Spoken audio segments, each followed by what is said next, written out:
열왕기하 5장. 나아만이 고침을 받다. 나아만은 아람 왕의 군사령관으로 그의 주인에게 중요한 사람이었다. 하나님께서 그를 통해 아람에게 승리를 주셨으므로 왕은 그를 더할 나위 없이 귀히 여겼다.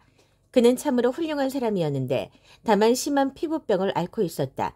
전에 아람이 이스라엘을 원정 기습할 때에 한 어린 소녀를 붙잡아 왔는데 그 소녀는 나아만의 아내의 종이 되었다. 하루는 소녀가 여주인에게 말했다. 주인께서 사마리아의 예언자를 만나시면 피부병을 고치실 수 있을 텐데요. 나아만은 곧바로 자기 주인에게 가서 이스라엘 소녀가 한 말을 보고했다. 아람 왕이 말했다. 그렇다면 가시오. 내가 이스라엘 왕에게 소개 편지를 보내리다. 그래서 그는 은 440kg, 금 68kg, 옷 10벌을 가지고 떠났다. 나아만은 이스라엘 왕에게 편지를 전했다. 편지에는 이렇게 쓰여 있었다. 왕께서 이 편지를 받으면 아시겠지만 내가 개인적인 일로 신하 나아만을 왕께 보냈습니다. 그의 피부병을 고쳐주시기 바랍니다. 이스라엘 왕은 편지를 읽고 근심에 사로잡혀 옷을 잡아 찢었다. 그가 말했다. 나에게 이 사람의 병을 고쳐주라니 내가 사람을 죽이거나 살릴 능력이 있는 신이라도 된다는 말인가. 이것은 아람 왕이 시비를 걸려는 수작이다. 이스라엘 왕이 너무 괴로워서 옷을 잡아 찢었다는 말을 하나님의 사람 엘리사가 들었다. 그는 왕에게 전가를 보냈다. 어찌하여 옷을 찢을 정도로 근심하고 계십니까?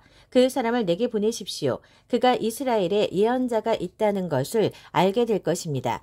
그리하여 나아만은 거창하게 자기 소유의 말과 전차를 거느리고 와서 엘리사의 집문 앞에 섰다. 엘리사가 종을 보내 그를 맞이하면서 메시지를 전했다.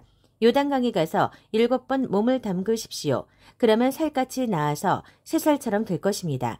나아만은 화가 치밀어 발길을 돌리며 말했다. 적어도 엘리사가 직접 나와서 나를 맞이하고 하나님의 이름을 부르며 상처 위에 손을 얹어 병을 없앨 줄 알았다. 다마스쿠스의 아바나 강과 바르발 강이 이스라엘의 강보다 훨씬 깨끗한데 거기서 목욕하면 안 된단 말인가. 그러면 몸이라도 깨끗해질 것 아닌가. 그는 노발대발하며 떠나가 버렸다. 그러나 그의 부하들이 따라와서 말했다. 장군님, 예언자가 어렵고 거창한 일을 주문했어도 그대로 따르지 않았겠습니까? 그저 씻기만 하면 된다는데 그 간단한 일을 못할 이유가 무엇입니까? 그래서 그는 거룩한 사람의 명령대로 요단강에 내려가서 7번 몸을 담갔다. 그러자 그의 피부가 어린아이처럼 깨끗해졌다. 나아만은 수행원을 데리고 거룩한 사람에게 돌아가 그 앞에 서서 말했다. 나는 이제야 이스라엘 하나님 외에는 세상 어디에도 하나님이 계시지 않다는 것을 알게 되었습니다. 너무나 감사하여 선물을 드리고자 합니다. 엘리사가 대답했다. 하나님, 곧 내가 섬기는 하나님께서 살아계심을 두고 맹세하는데 나는 당신에게서 아무것도 받지 않겠습니다. 나아만은 선물로 무엇이든 주려고 했지만 엘리사는 받지 않았다. 나아만이 말했다. 아무것도 받지 않으시겠다면 내가 당신에게 부탁드릴 것이 있습니다. 내게 나귀 한 떼에 실을 수 있을 만큼의 흙을 주십시오. 이제 내가 다시는 하나님 외에 다른 신에게 예배하지 않겠습니다. 다만 한 가지 일만큼은 하나님의 용서를 구합니다. 내가 모시는 주인인 내 팔에 기대어서 림몬 산당에 들어가 예배하면 나도 그분과 함께 거기서 림몬을 예배해야 할 텐데 그 일만큼은 하나님께서 나를 용서해 주시도록 기도해 주십시오. 엘리사가 말했다. 다 잘 될 것이니 평안히 가십시오. 나아만이 떠난 지 오래되지 않았을 때 거룩한 사람 엘리사의 종 게하시가 혼자 중얼거렸다. 내 주인께서는 감사의 표시 하나 받지 않고 아람 사람 나아만을 그냥 돌려보냈구나. 하나님이 살아계심을 두고 맹세하는데 내가 그를 쫓아가서 무엇이든 얻어와야겠다. 게하시는 나아만을 쫓아갔다. 나아만은 게하시가 자기를 쫓아오는 것을 보고 전차에서 뛰어내려 그를 맞이했다. 무슨 문제라도 있어. 문제가 아니라 일이 좀 생겼습니다. 제 주인께서 저를 보내어 방금 에브라임 산지에서 두 청년이 나타났는데 그들은 예언자 수련생의 형제들입니다. 은 34kg과 옷 2벌을 선물로 주어 그들에게 부족한 것을 채워주십시오 하고 전하라고 말씀했습니다. 나아만이 말했다. 물론이요. 68kg은 어떻소? 나아만이 우겨서 은을 2자리에 넣어 묻고 그에게 옷 2벌을 주었다. 그리고 선물을 나르도록 2명의 종까지 붙여주었다. 언덕에 있는 요새에 이르자 게하시는 종들에게서 선물을 받아 안에 보관해두고 종들을 돌려보냈다. 그가 돌아와 주인 앞에 섰다. 엘리사가 말했다. 게하시야, 지금까지 무엇을 하다 왔느냐? 아무 일도 아닙니다. 그가 말했다. 엘리사가 말했다. 그 사람이 전차에서 내려 너를 맞이할 때 내가 영으로 너와 함께 있던 것을 몰랐느냐? 말해보아라. 지금 내 자신을 돌보고 선물로 내 주머니를 채울 때냐? 이제 나아만의 피부병이 너와 내 집안에 옮아서 영영 낫지 않을 것이다. 게하시가 물러나오니 피부병으로 그의 살까지 벗겨져 눈처럼 하얗게 되었다. 열왕기하 6장. 하루는 예언자 수련생들이 엘리사에게 와서 말했다. 우리가 선생님을 모시고 살고 있는 이곳은 보시는 것처럼 거동조차 어려울 정도로 비좁습니다. 허락해 주시면 우리가 요단으로 내려가 각각 통나무를 구해다 더 넓은 집을 짓겠습니다. 엘리사가 말했다. 그렇게 하여라. 그러자 그들 중 한 사람이 말했다. 선생님도 우리와 함께 가주십시오. 엘리사가 말했다. 좋다. 엘리사는 그들과 함께 갔다. 그들은 요단에 이르러 나무를 베기 시작했다. 그들 중 한 사람이 나무를 넘어뜨리는데 그만 도끼머리가 떨어져 강 속에 빠져버렸다. 그가 외쳤다. 큰일 났습니다, 주인님. 이것은 빌려온 도끼입니다. 거룩한 사람이 물었다. 어디에 빠뜨렸느냐? 그 사람이 엘리사에게 자리를 일러주었다.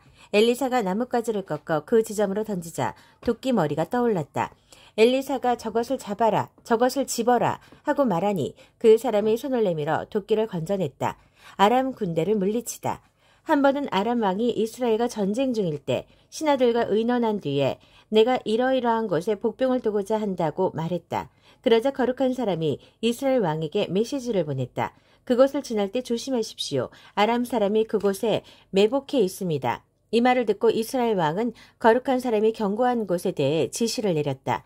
이와 같은 일이 한두 번이 아니었다. 아람 왕은 몹시 화가 나서 신하들을 불러 모아놓고 말했다. 이스라엘 왕에게 정보를 흘리는 자가 누구인지 말하여라. 도대체 우리 가운데 적과 내통하는 자가 누구냐? 그의 신하들 중 한 사람이 말했다. 내 주인인 왕이시여, 우리 가운데는 그런 자가 없습니다. 그것은 이스라엘의 예언자 엘리사의 짓입니다. 그가 왕의 모든 말을, 심지어 침실에서 속삭이는 귓속말까지도 다 이스라엘 왕에게 알려주고 있습니다. 왕이 말했다. 가서 그 자가 있는 곳을 알아내라. 내가 사람을 보내 그를 잡고야 말겠다. 그러자 그가 도단에 있습니다 하는 보고가 들어왔다. 왕이 말과 전차를 보냈는데 엄청난 전투 병력이었다. 그들이 밤중에 가서 그 성읍을 포위했다. 이른 아침에 거룩한 사람의 종이 일어나 밖으로 나가보니 말과 전차가 성읍을 포위하고 있었다. 종이 소리를 질렀다. 주인님, 이제 우리는 어찌해야 합니까? 엘리사가 말했다. 걱정하지 마라. 우리 편이 그들보다 많다. 그는 기도했다. 하나님, 그의 눈을 열어서 보게 해주십시오. 청년의 눈이 열리자 그의 눈에 뭔가가 보였다. 놀랍게도 온 산기슭에 불전차와 불말이 가득하여 엘리사를 둘러싸고 있었다. 아람 사람이 공격하자 엘리사가 하나님께 기도했다. 저들의 눈을 멀게 해주십시오. 엘리사의 말대로 하나님께서 그들의 눈을 멀게 하셨다. 그러자 엘리사가 그들에게 큰 소리로 말했다. 그 길이 아니다. 이 성읍이 아니다. 나를 따라오너라. 너희가 찾는 사람에게로 내가 너희를 인도하겠다. 그러고 나서 엘리사는 그들을 사마리아로 인도했다. 그들이 성읍에 들어갈 때 엘리사가 기도했다. 하나님, 저들의 눈을 열어 여기가 어딘지 보게 해주십시오. 하나님께서 그들의 눈을 열어주셨다. 그들이 둘러보니 비로소 자기들이 사마리아에 갇혔다는 사실을 알게 되었다. 이스라엘 왕이 그들을 보고 엘리사에게 말했다. 아버지여, 내가 이 무리를 쳐서 죽여도 되겠습니까? 엘리사가 말했다. 절대로 안 됩니다. 왕께서는 그들을 붙잡는 일에 손 하나 까딱하지 않으셨는데 이제 그들을 죽이려고 하십니까? 안 될 말입니다. 그들을 위해 잔치를 베풀고 주인에게로 돌려보내십시오. 그래서 왕은 그들을 위해 큰 잔치를 준비했다. 그들을 실컷 먹이고 마시게 한 뒤에 해산시켰다. 그러자 그들은 고향에 있는 주인에게로 돌아갔다. 이후 다시는 아람의 기습부대가 이스라엘을 괴롭히지 않았다. 얼마 후에 이런 일이 있었다. 아람 왕 베나닷이 군대를 정비하고 사마리아 포위에 나섰다. 그로 인해 극심한 기근이 발생했다. 음식값이 천문학적으로 치솟아 나귀 머리 하나에 80세겔, 야채 한 대접에 5세겔이었다. 하루는 이스라엘 왕이 성벽 위를 걷고 있을 때 한 여인이 소리쳤다. 왕이시여, 도와주십시오. 왕이 대답했다. 하나님께서 너희를 돕지 않으시는데 내가 무슨 수로 도울 수 있겠느냐. 곡물 창고 일을 돕겠느냐 아니면 농장 일을 돕겠느냐. 그러면서 왕이 말했다. 내 사연이나 들어보자. 여인이 말했다. 이 여자가 저한테 와서 하는 말이 내 아들을 내놓아라. 오늘은 내 아들을 저녁 식사로 먹고 내일은 내 아들을 먹자고 했습니다. 그래서 제 아들을 삶아서 같이 먹었습니다. 이튿날 제가 이 여자에게 이제 내 차례다. 저녁 식사로 먹게 내 아들을 데려오라고 했더니 이 여자가 자기 아들을 감추어 버렸습니다. 왕은 그 여인의 사연을 듣고 옷을 찢었다. 그가 성벽 위를 걸을 때 모든 사람이 맨살 위에 거친 삼배를 입고 있는 그의 모습을 보았다. 왕이 큰 소리로 말했다. 사밧의 아들 엘리사의 머리가 오늘이 다 가도록 그 어깨 위에 붙어 있으면 하나님께서 내게 천벌을 내리시고 또 내리시기를 바란다. 엘리사는 집에 앉아 있었고 원로들도 그와 함께 있었다. 왕이 이미 사형 집행인을 보냈으나 그가 도착하기 전에 엘리사가 원로들에게 말했다. 이 살인자가 내 머리를 베려고 방금 사람을 보낸 것을 아십니까? 사형 집행인이 도착하면 문을 닫아 잠그십시오. 그를 뒤따라오는 그 주인의 발자국 소리가 벌써 저렇게 들리지 않습니까? 엘리사가 지시를 내리는 동안 왕이 나타나서 비난했다. 이 재앙은 하나님이 직접 내린 것이다. 다음은 또 무엇이냐? 이제 하나님이라면 지긋지긋하다. 열왕기하 7장. 엘리사가 말했다. 들으십시오. 하나님의 말씀입니다. 기근은 끝났습니다. 내일 이맘때면 양식이 풍부해져 곡식가루 한 움큼에 한 세겔, 곡물 2움큼에 한 세겔이 될 것입니다. 성문 앞 장터가 활기를 되찾을 것입니다. 왕을 부축하고 있던 수행원이 거룩한 사람에게 말했다. 지금 우리에게 그 말을 믿으라는 겁니까? 하늘문이 열려 양식이 쏟아지기라도 한다는 말입니까? 엘리사가 말했다. 당신이 두 눈으로 보게 될 것이요. 하지만 당신은 한 입도 먹지 못할 것이요. 나병 환자 4사람이 성문 밖에 앉아있다가 서로 말했다. 우리가 이 죽음의 문턱에 앉아서 무엇을 하고 있는 거지? 우리는 기근에 찌든 성 안에 들어가도 죽고 여기 있어도 죽는다. 그러니 아람 사람의 진에 들어가서 그들에게 자비를 구해보자. 그들이 받아주면 우리는 사는 것이고 죽이면 죽는 것이다. 어차피 잃을 게 없지 않은가. 그래서 그들은 해가 진 뒤에 자리에서 일어나 아람 사람의 진으로 갔다. 진 입구에 이른 그들은 깜짝 놀랐다. 진에 사람이 하나도 없었다. 주께서 이미 아람 군대에게 말과 막강한 군대의 진군 소리를 듣게 하셨던 것이다. 군인들은 이스라엘 왕이 우리를 공격하려고 햇사람의 왕들과 이집트 왕들을 고용했다고 서로 말하면서 겁에 질려 천막과 말과 나귀를 포함한 진 전체를 그대로 버려둔 채 어둠 속으로 죽기 살기로 달아났다. 필사적으로 도망쳤다. 4명의 나병 환자는 진 안에 한 장막 안으로 들어갔다. 그들은 우선 실컷 먹고 마셨다. 그러고 나서 은과 금과 옷을 가지고 나와 숨겨두고는 다른 장막에도 들어가 물건들을 약탈하고 다시 그것을 숨겨두었다. 이윽고 그들이 서로 말했다. 우리가 이러고 있으면 안 되지. 오늘은 기쁜 소식이 있는 날인데 우리만 즐기고 있지 않은가. 빈둥대며 아침까지 기다린다면 우리는 잡혀서 벌을 받을 것이다. 가서 이 소식을 왕궁에 알리자. 그래서 그들은 성문 앞으로 가서 큰 소리로 외쳐 상황을 알렸다. 우리가 아람 사람의 진에 갔더니 그곳에 버려져 있었습니다. 사람 하나 없고 소리 하나 들리지 않았습니다. 말과 나귀는 묶인 채로 버려져 있고 장막도 그대로 버려져 있었습니다. 성 문지기들은 왕궁에 그 전말을 알렸다. 왕은 한밤중에 일어나 신하들에게 말했다. 아람이 한 일을 그대들에게 말하겠소. 그들은 우리가 굶주리고 있다는 것을 알고 있소. 그래서 저들이 성 밖으로 나오면 생포하고 성을 취하겠다는 생각으로 진을 떠나 들판에 숨을 것이오. 보좌관 하나가 대답했다. 몇 사람을 보내어 성 안에 남아있는 말 5마리를 가져오게 하십시오. 무슨 일을 당한다 한들 온 성에 닥칠 일만 하겠습니까? 사람들을 보내서 어찌된 일인지 알아보게 하십시오. 그들은 전차 둘과 말들을 가져왔다.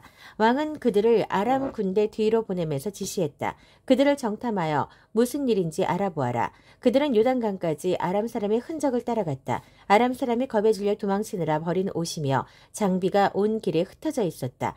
정찰대가 돌아와 왕에게 보고했다. 그때부터 백성은 아람 사람의 진을 약탈했다. 하룻밤 사이에 양식값이 뚝 떨어져 곡식가루 한 움큼이나 곡물 2움큼이 한 세겔에 불과했다.